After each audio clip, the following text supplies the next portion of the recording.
Sumisipol na hangin dahil sa Super Typhoon Bavi papalapit na sa bansang Pilipinas. Panoorin po natin.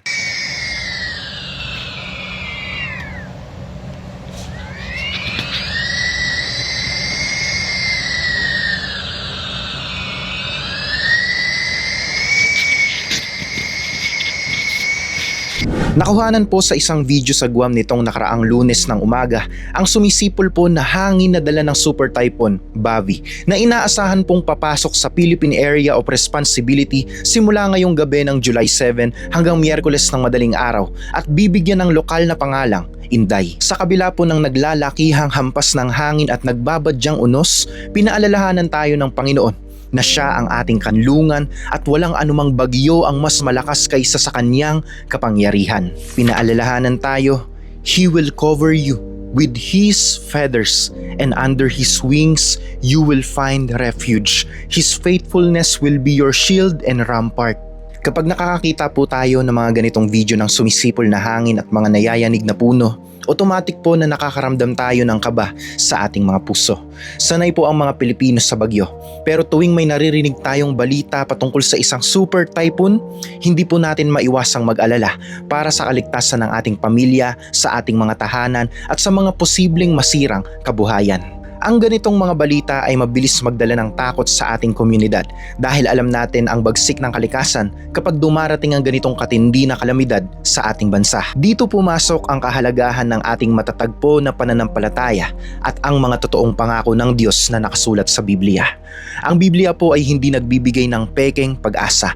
Bagkus po ay nagtuturo ito sa atin kung paano manatiling kalmado sa gitna po ng pinakamalaking unos sa ating mga buhay. Kapag ang buong paligid mo ay nayayanig na at ang hangin ay sumisipol na sa tindi ng lakas, ang iyong puso po ay pwedeng manatiling payapa dahil alam mo kung sino ang may-ari ng hangin at ng ulan. God is our ultimate protector and our secure hiding place. May isa pong tanyag na kwento sa kasulatan kung saan ang mga alagad po ay sakay ng isang maliit na bangka sa gitna ng isang lawa nang bigla pong bumugso ang isang napakalakas na bagyo. Ang mga hampas po ng alon ay nagpapasok na po ng tubig sa loob ng bangka at ang mga tao doon po ay nakaramdam na po ng matinding takot na baka sila po ay lumubog at mamatay. Habang sila po ay nagpapanik, ang Panginoong Hesus ay mahimbing na natutulog sa hulihan ng bangka. Noong siya po ay gisingin nila dahil sa matinding takot, tumayo siya at pinagsabihan ang hangin at ang mga alon na tumahimik. Sa isang saglit lang, naging napakatahimik at napakakalmado ng buong kapaligiran. He has total control over every storm. Ang Diyos po na nagpatigil ng bagyo sa lawa noong unang panahon ay ang ating Diyos na buhay at kasama po natin ngayon habang naghahanda tayo sa pagdating ng bagyong Inday. Ang pisikal na paghahanda po ay napakahalaga tulad ng pag-iimbak ng pagkain, pag-charge ng mga emergency lights at pag-alam sa mga ligtas na evacuation centers sa ating mga lugar. Ngunit higit sa lahat ng pisikal na paghahanda, ang pinakamalakas na sandata natin po ay ang ating panalangin at ang pagtitiwala na ang ating sambahayan ay nababalot ng banal na proteksyon ng Panginoon. Mga kapatid, your faith can silence the fear inside you even before the storm hits the ground. Ang isang tunay na mananampalataya ay hindi natitinag ng mga ulat ng panahon dahil alam natin na ang ating buhay ay ligtas na nakalagak sa kamay ng Diyos. Habang ang mundo po ay natatakot sa pinsala na pwedeng idulot ng Super Typhoon Bavi, ang mga anak ng Diyos ay pwede pong magpahayag ng kapayapaan sa kanilang mga tahanan. Ang takot ay walang maidudulot po na mabuti sa atin.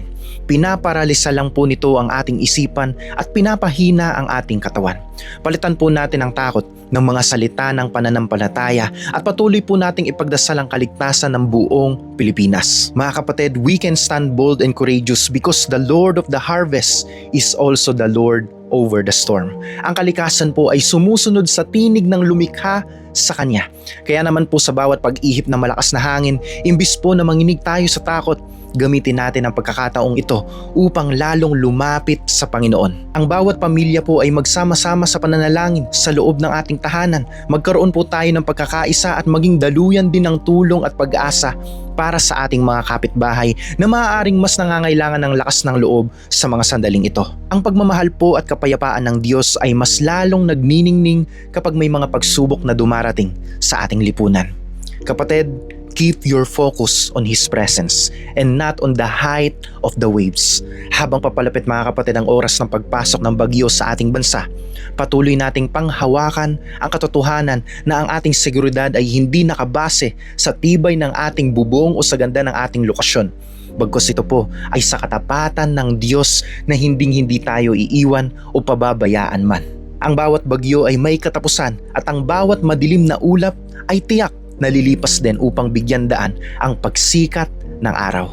We are more than conquerors through Him who love us. At kasama niya tayong magtatagumpay laban sa anumang unos. Mga kapatid, ang lakas ng bagyo ay may hangganan. Ngunit ang proteksyon ng Diyos sa buhay mo ay walang katapusan. Amen. Share this message and you can follow this page dahil araw-araw po tayong nagbabahagi ng patungkol lamang sa ating Panginoong Jesus. This is all for Jesus.